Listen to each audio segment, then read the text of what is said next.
ชีวิตบ้านป่วนนั่งมาทมโล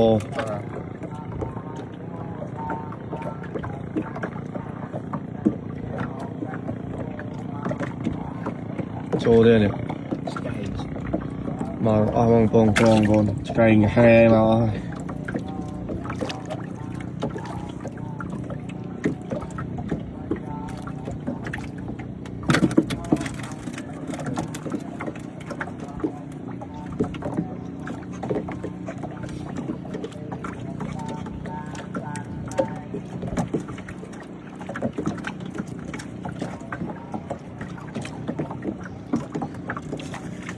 เนี่ย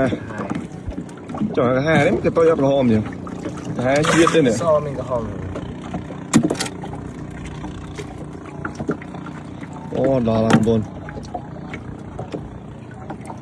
ซีกูซ้ำ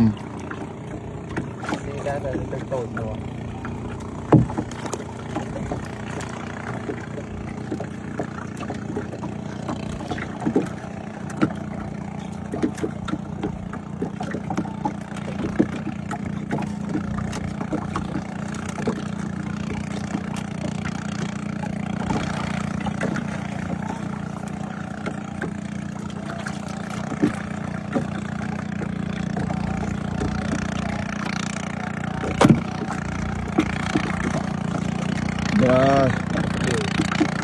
นี่เปลี่ยวเป็นบัตรไหนบัตรกับเจ้าสมอลเลยบัตรอยู่ด้านนู้น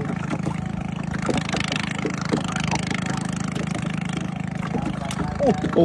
ดักบัตรเลย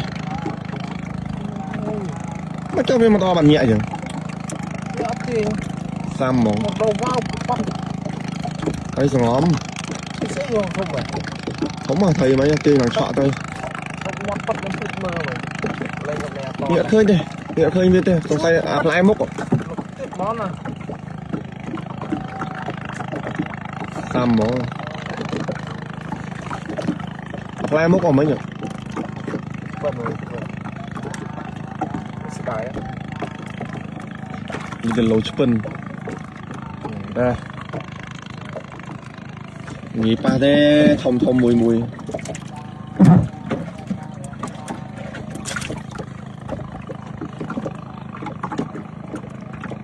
style dần mà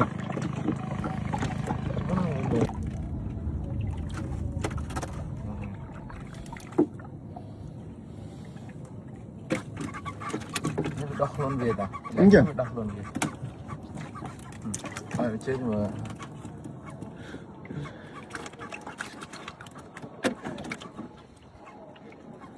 dạo đó là nạp bầy plè chọt liều sửa đây cả hai vần vặt đây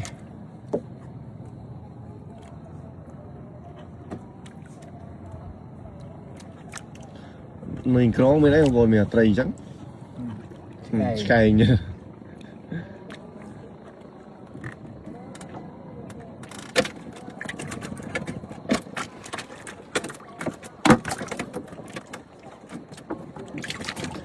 trầy sọt trầy sọt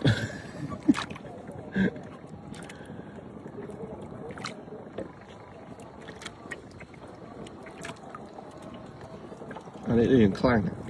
อ๋อไก่เราไม่ได้จากนั้นมอดูสวัสดิ์